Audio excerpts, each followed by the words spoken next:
trying some stuck in like a cork stuck in my ear. Okay, now I'm ready to go on again. Or so I think. What I don't realize, of course, is that I have suffered untold and irreparable ego damage. And then I am preparing in the elevator just before I am to step forward. Everybody has now achieved some semblance of sobriety. And my brow once again furrowed, the pain coursing down my face from the ear. But dedicated and essentially a loyal, true person. And I stepped forward, the elevator doors opened, all eyes turned to check off, and he steps forward and I said, "Can you do it? Now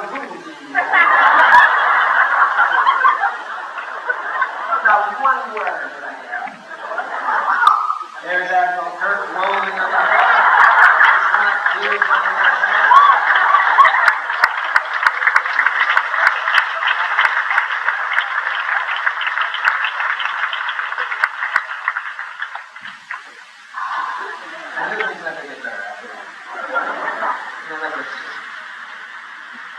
Yes. Our Sabbath and David Marcus both going to be back in Star Trek 3. Well, I'd say that, I would say it's a pretty good guess. Yeah, they will. Of course, I think Savage is now a full-fledged member of the Star Trek family.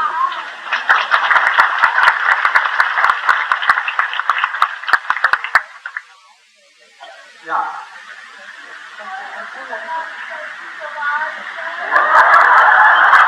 I don't think there's a nice part of that. Which part of the picture? It's cute.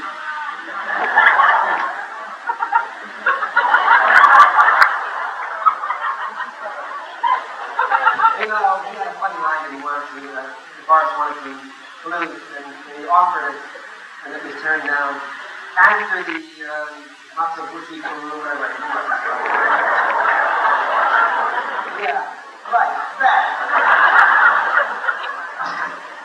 And they all kind of scrambled to their feet, and Kurt said something to him. Something didn't look right at that point. I don't know what the line was. Take the position, heal thyself, and Kurt says that. And but for somebody, I think someone preceding that, and forced out a wonderful rebuttal. He wanted to say, "Oh, I'm a doctor, not an actor."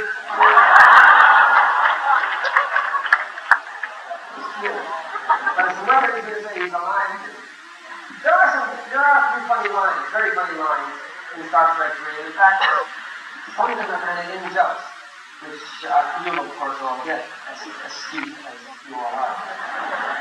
But they're kind of cute. Yes?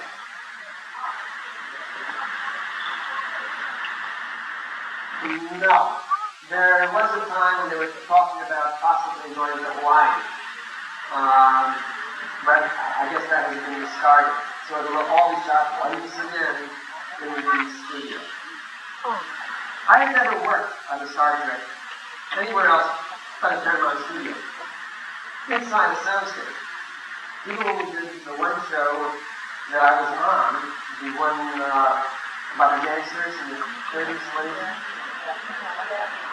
piece of the action. And they shot outside still on the studio lot. I wasn't involved in that part of the action. All the planets that we went, excuse the expression, down to were on the soundstage. They were both on the soundstage. Yes?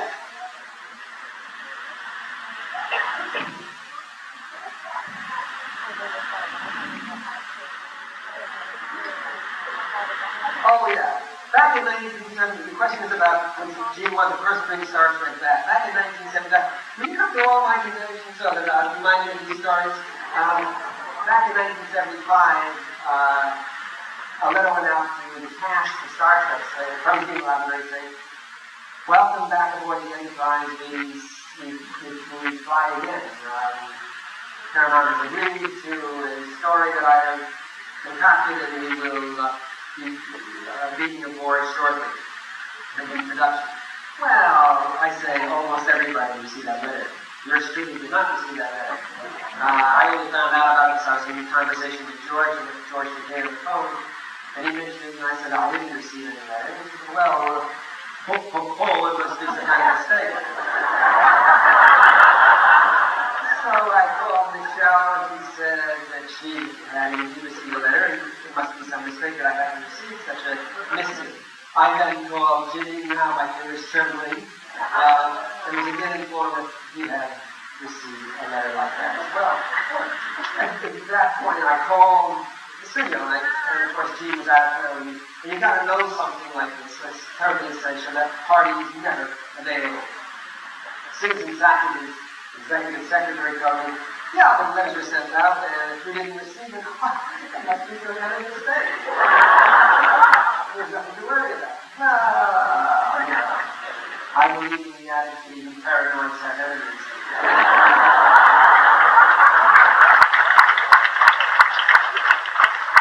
I said, well, you do me a favor. As soon as you speak to Jimmy, he called in every couple of days, so you ask him if everything was okay, if they had been a letter sent. He says, of course, but gee, Walter, you're being so silly.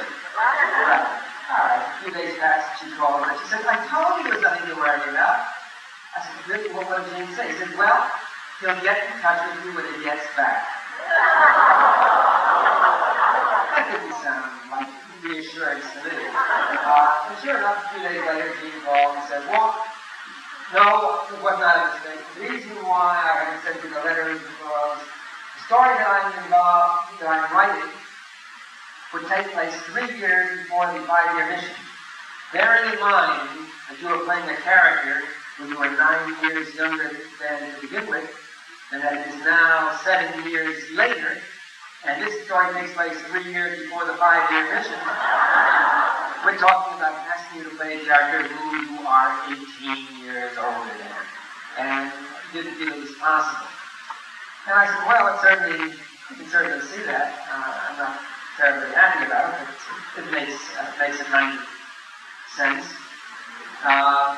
says, however, that isn't to say that I don't want you to be in the film. What I'd like you to do, if you're willing, is to play Chekhov's father. You see it? Hello, Captain Kirk. My name is Alexei Chekhov. This is my little boy father.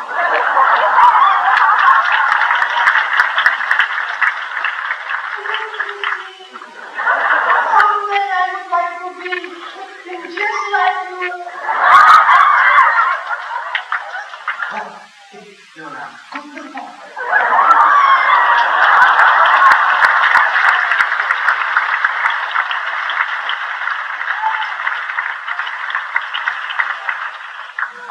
Needless to say, you did not miss that film. It was never made. For one reason or another, I don't know. I wasn't privy to it. The studio decided ultimately not to do that picture, which I forever seen their praises. Although I think it would have been neat. I think it would have been fun to try that. I certainly would have been different with him. Yeah. No. I'll do it afterwards, okay? The poem that I did yesterday. Yes.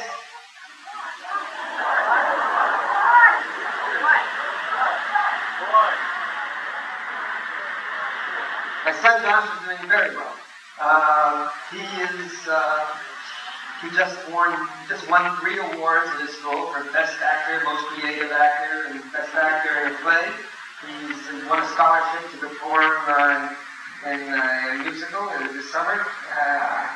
He danced on the People's Choice Awards professionally. My daughter is also a performer, and she, I understand, has just had a callback for a musical that they're doing in Los Angeles. So they're doing very well indeed, and without being pushed. I want you to know. We don't do that. My son has a better Russian accent than I do. I got to do that. Yes, all the way to the back. Would you still be at the weapons console on the Enterprise, and have you got any side effects from blood in your... What was the question? I still be at the weapons console. Yeah. I'm going to be playing musical chairs in Star Trek 3. I'm practically at every console on the bridge. I get to push buttons where I've never pushed before.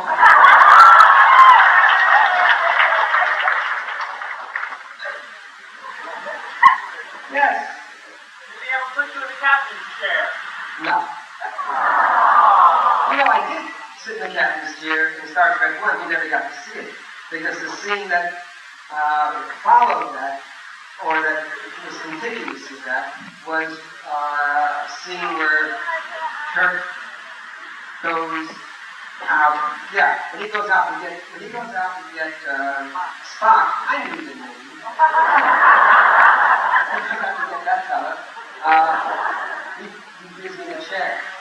And but all that stuff that they were going to do in space. There was a big spacewalk that was planned. And Kirk doesn't just stand there or hang there outside the ship. That was all cut out. So the scene that was transpiring inside at the same time was also eliminated. And it was really kind of fun. I got backlash from Kirk, and I did.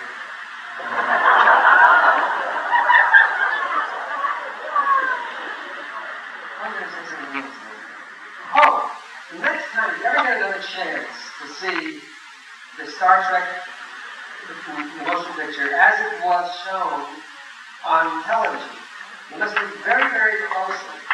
There is a scene when Kirk steps out of the ship. Do people know already? No.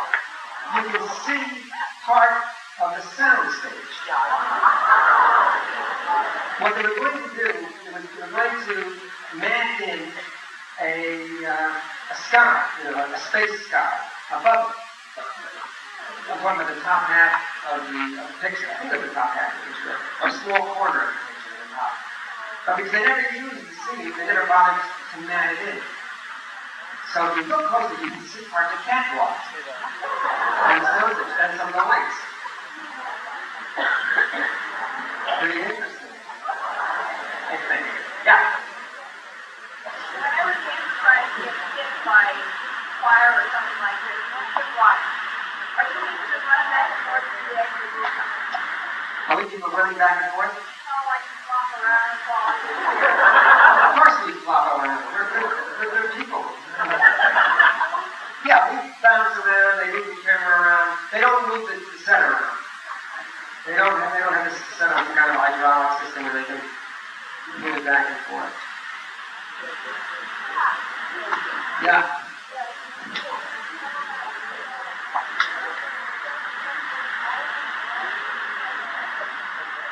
What was the first part of that? Yeah. Yes, it is true that we're supposed to know what the buttons are for. And that is directly related to the perception of the Star Trek audience and their eye for detail. The studio was rather intimidated by the fact that the Star Trek fans understand that there should be some logic and some consistency about what they're doing on the set. So we are giving schematics and asked to do the same thing each time to get the desired result. Back in the old days, when we were a series, nobody had any idea that anybody would really be watching that closely. It was always my convention that I would push the blue button when I was feeling sad and depressed, and the purple one when I was in a rage, and the green when I was full of energy. Yeah. Do you know if they'll be hiring a science consultant and if they'll be listening to it this time? Somebody, tell me what you said. Will they hire a science consultant or they listen to him this time? Thank you.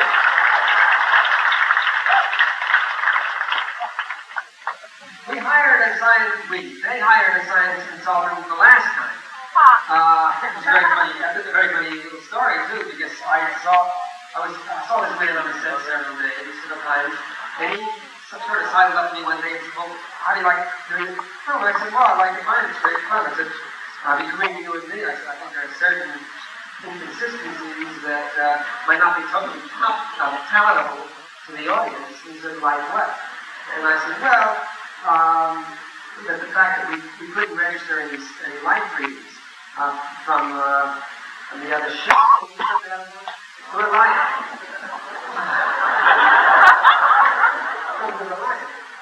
What do you think that with all of our high-tech instruments, we could do that? He said, yeah. And I said, I mentioned a couple of other things, I don't recall what they were. I think the man I was talking to was the technological advisor, who had brought these things up and had been told, well, for the purpose of dramatics, and we were taking some theatrical license. So they were cognizant, the people in charge were cognizant of the somewhat inconsistency, but it was a worthy sacrifice for the sake of dynamic storytelling.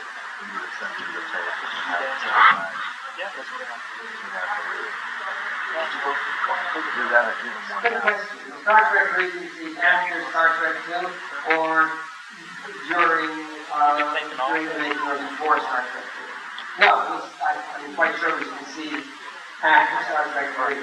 After Star Trek 2. We're at our dealer's table now. So. Yeah, well, we started in Star Trek 2. It was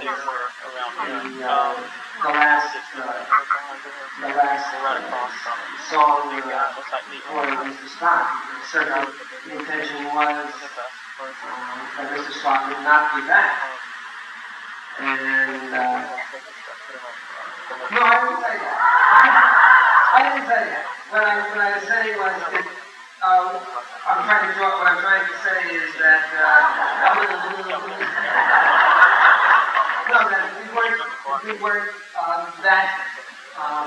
we weren't that totally in control of the situation at that point to know that there was a possibility that Spock might come back. And if we had an open ending to the story, which we ended up with, then obviously that was the case. We did not have a story for Star Trek.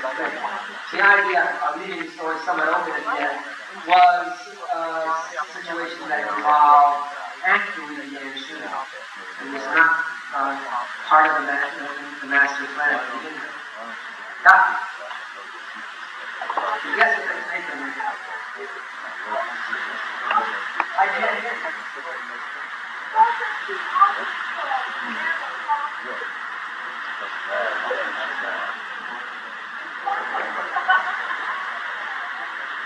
Star Trek, how did the animal crawl over my ear? Well, a lot of training, let me tell you. The creature was a little plastic goody, with a little elastic in between the front end and the back end. And it was attached to a filament. And when the filament was drawn tight, the creature moved across my face, and the elastic became taut. And when that happened, the back end kind of wiggled to catch up with the front end. They did this little guy in the most repulsive stuff you can ever imagine. Really awful looking. And then the first shot, if you recall, was very, very tight. It was from ear to ear when I was wearing the helmet, the space helmet, and they cut a hole in the helmet. And they dropped the guy through the hole, and then they had him pulled it across my face towards my ear. As it got to my ear, they cut it into a tight shot of a casting, a life-size casting of my ear, which they had, I assume, drilled a hole behind, and they just drew the guy into my ear, into this life-size casting, through the back. Now, when it came out, it was a different situation. We shot, as I said yesterday, we shot that scene at IL, Industrial Light and Magic. And I lay down on a table with the same kind of flooring material that I fell down in the cave. And they drilled a hole in the table, and they had another guy, and they kind of tugging at the creature, pulling it out of my ear. It stuck it in my ear again, with a little blood and more glue. So as it started coming out, you could see my whole face.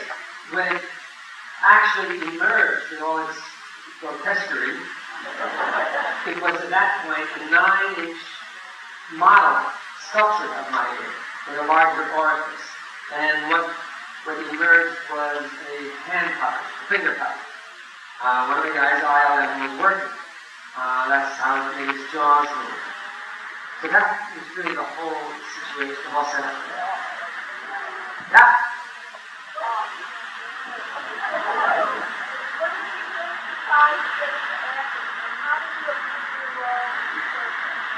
How did I first decide to get into acting? Well, I discovered fairly early on that I had some aptitude as a performer.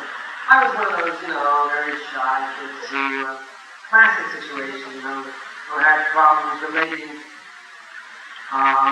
any place else. I even stuttered some, and I found that when I got on the stage, all of those inhibitions, all of those societal pressures that kept me from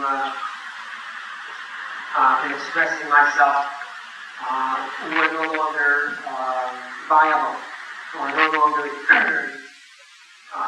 influential, and I was able to get up and perform with a degree of freedom that I didn't have really in my own life, in my everyday life. So that was reinforcing as well that I was receiving some approbation for what I was doing. And so I was acting in 6th grade, in my sophomore year in high school, in my senior year in high school. I was doing leads and plays in my freshman year in college. Notwithstanding the fact that I had no intention of becoming an actor in all of this, I was going to become a shrink. That was my idea. I was going to be a psychiatrist. But somewhere along in my senior year, but I also discovered that I didn't have a tremendous facility for physical sciences, that I was very much a C student, and came like an A student alike. So I finally, in my senior year, I found myself at a crossroads where I was about to be accepted in graduate school at UCLA in psychology, so I transferred at this juncture, or to go back to the neighborhood playhouse, professional drama school in New York. I had one teacher, one acting class at UCLA, and my mentor there was the West Coast representative of the Playhouse, and he recommended that I follow that course. It was going to be worthwhile. And since I sort of disliked psychology least, which was an enormously, because of tremendous recommendations, I decided to go on and try acting, and I found it very, very gratifying. We had a stellar class, by the way. It amazes me. I have a class of 70 people. I'm sure that most of you know these names. In my class were Jessica Walter, Brenda Vaccaro, Elizabeth Ashley, James Hahn, Chris Lloyd, who played Reverend Jim on Taxi, and Daphne Koenig. Those are the people in my class, so they did very well for themselves. Where was I? Oh, so then I came to the West Coast. I came here ostensibly to do a motion picture. Came there ostensibly to do a motion picture. I was promised a role in a film. It didn't materialize, but once I was there, I decided to stay. As far as Star Trek goes, I got the part, which was one of those marvelous situations that every actor sort of fantasizes will occur at least once in their careers, where everybody who was involved in decision-making knew my work. I had worked for the casting director, Joe D'Augusta, did an episode of Mr. Novak, an old series in the 60s, playing a Russian, by the way, affecting Russian students. I had worked for Gene Roddenberry in an episode of The Lieutenant, which was a series that he produced before he produced Star Trek. And in fact, purely coincidentally, I played an American sergeant trying to get into officers' candidate school, officers' candidate school, who was being blocked because his mother was a communist, which was a topical situation at the time. There was such a case. The name of the episode was Mother Enemy, but of course, we nicknamed it Kami Mommy. And finally, I had worked with a director, one of the alternating directors, in an episode of Alfred Hitchcock Presents, or the Alfred Hitchcock Hour, actually, which has been showing recently, as a matter of fact. And again, I got to play with Jimmy, James Caan, and we played opposite each other. I was the bad guy, and he was the good guy. In any case, when my name came up, they all knew me. So I was really only one of two people they brought in for the role. The curious thing was that the role was written, there was no character Chekhov, it was a Mr. Green, I think, or Mr. Brown or something like that, one of those colors. And the line was something like, Kitty, she's about to blow up, what are we going to do? And I read it again with enormous sense of urgency and intensity, etc., etc., etc. And I got through thinking I had truly given the performance of a lifetime. And they said to me, well, yeah, Walt, that's okay, but could you make it funny? So I had to read the lines again, and I came up with Kitty. Guess what? She's about to blow up!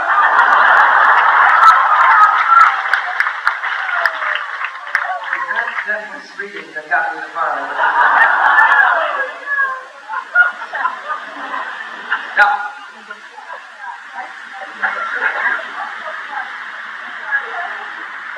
what's more fun to play, the big guy or the bad guy? Well, the bad guy often offers,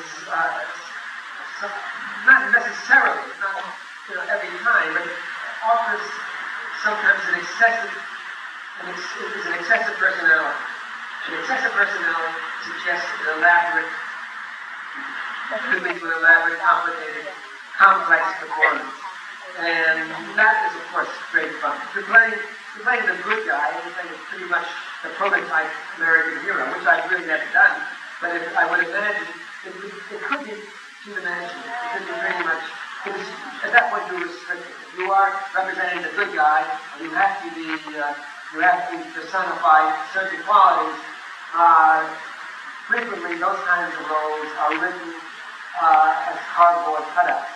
They don't have the human frailty that makes people interesting. They don't have the vulnerability that makes people interesting. One of the neat things I think about Star Trek was, despite the heroics of our admiral, there's always been some flaw, some character flaw that makes the character, I think, easily identified, more human. I think, the kind of people, the other kind of characters I'm talking about, the two-dimensional characters, are the superheroes that we see on the comic pages. But I think it's much more sensitive and much more perceptive writing when we can write a character that has many facets to it. In any case, to answer your question as long-winded as I am, generally speaking, I've had a lot more fun playing bad guys. On that Hitchcock, I played a bad guy. An interesting bad guy, sort of borderline psychotic, latent homosexual character. It was really kind of enjoyable. I played a called Night Must Fall. I played a very charming kind of bellhop who carries a woman's head around in a hat box. A neat part. I love it. Truly, I love that part. And I played bad guys on shows like I Spy and Ironside and other series. In fact, I just played a Nazi, not just last season, on Bringing Back Alive, sort of, series that was on here briefly. Yeah.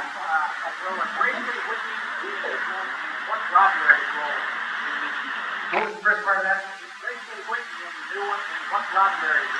Grace Lee Whitney is not in the picture, at least according to the script that I read.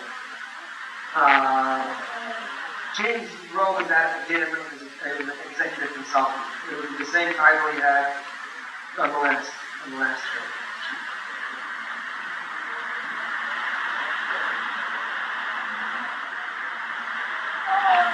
And the same, that was totally a coincidence. That that I was on the same episode of Columbo that Bill was on. Totally was. Yeah. How did Cohen recognize if you weren't in space? No, I'm not going to. I've already done that story. It was obviously a mistake. I was aware I had been asked to do a Trekkie run on the script by the executive producers to find anything that might be inconsistent with what the Star Trek fans knew and loved about Star Trek. And I was immediately aware that Khan could not possibly recognize Chekhov because Chekhov was not a member of the cast, a member of the crew in the first year of his 5-year mission. And forced to make that choice between professional integrity and ambition. I chose ambition and neglected to mention that. I wasn't convinced that if I told them that that wasn't possible, that they might not somehow change the scene in such a way that my part would suffer. I admit to that human weakness here and there. Is there a special character that you had to check off after interaction? Is there a special? Is there a special character, a person that you knew that you had to check off after? A special person? Yeah, somebody in your life that you had to check off after? No, I think I'm more like Chekhov now than I was when I started playing the character. I think I'm more outgoing than I was 12 years ago. That isn't to say that playing Chekhov, that I was influenced by Chekhov. This sounds very schizoid. Becoming somebody different. What it means is that that part of me that was Chekhov, that I only gave license to, that I only felt free to express in front of the camera, I now feel more comfortable with as Walter Koenig. It was always, that part of me was always there, but it's only been liberated, so to speak, since having played over the course of these many years.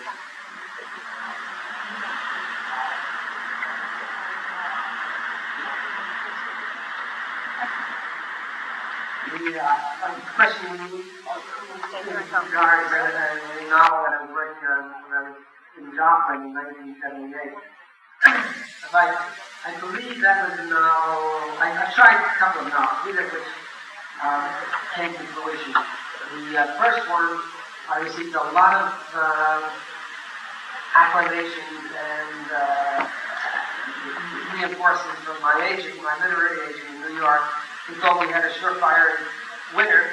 And I think on probably that basis I made a premature announcement about it. Unfortunately, the publishing house did not share my agent's enthusiasm. So it was aborted. Never finished. I did work on a second novel, which I still intend to go back to, perhaps restructure, which I feel very good about. I'm very close to the material, and I would like to see it work out at some point, but I have not been working on it recently. Yeah.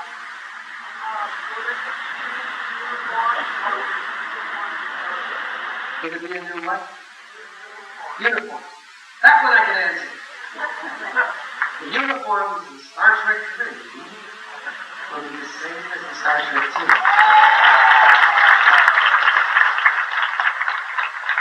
I think we have time for a couple of more questions. Yes, in the back. How do you explain the change in uniform from Star Trek First Edition to Star Trek 2?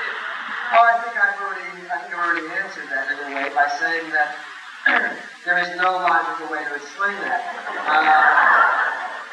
Alas, we have not to this point had that sense of continuity, that sense of logical progression. People who worked on Star Trek 2, who steered the ship, felt that chose to ignore the the existence of Star Trek 1. As if we were starting all over again. It doesn't seem quite fair when you think of the whole mythology that is developed and grown up about Star Trek, and as I say, the allegiance of the fans to that mythology. But then there's the pragmatics, and that's what we have to deal with sometimes. They all lay in the back. Admiral Kirk's going to start out with fans this time? Starting in this. Is Admiral Kirk going to start out with fans this time, or is he going to go on another discussion? Well, as I say, this story takes place immediately following Star Trek 3. So you can assume that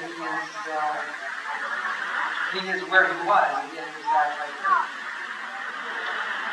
Okay, yes. Is Spock what? Spock's father will be in this picture. It's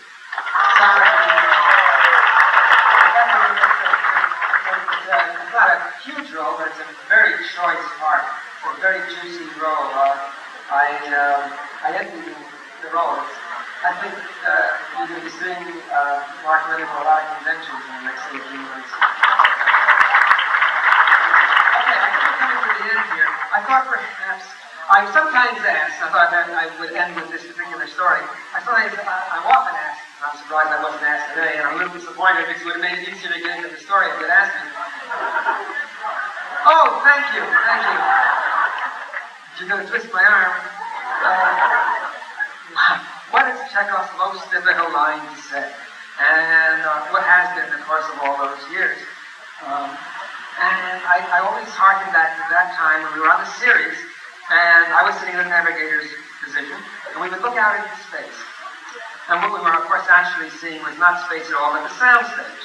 And not only the sound stage, but such aesthetic visions as the property guys scratching themselves, smoking cigarettes, drinking coffee, when indeed we were supposed to be really viewing all sorts of extraterrestrial fantasy, some extraordinary alien creature. Well, what they used to do in those days was, so our focus was all the same, because the cutout of the bridge was relatively large, and we could our glances could be in different places. They would erect a metal stanchion with a white metal flag on it, so we would all focus on the same spot. So if the camera was shooting in towards us, we would all appear to be looking in the same place. But what would happen occasionally is that one of the crew people, on an occasion when he had a particularly frustrating evening the night before, would bring in the centerfold of Playboy and tack it up to that flag, that metal flag. And of course, I always maintained, on those occasions when I was supposed to sit in the navigator's position and look out into space and see these extraordinary events occurring, these alien creatures, these unusual, never before seen grotesque beings. Well, in fact, seeing the voluptuous, rounded ladies in the centerfold of Playboy, and have to say, Kitty, I don't know what that means.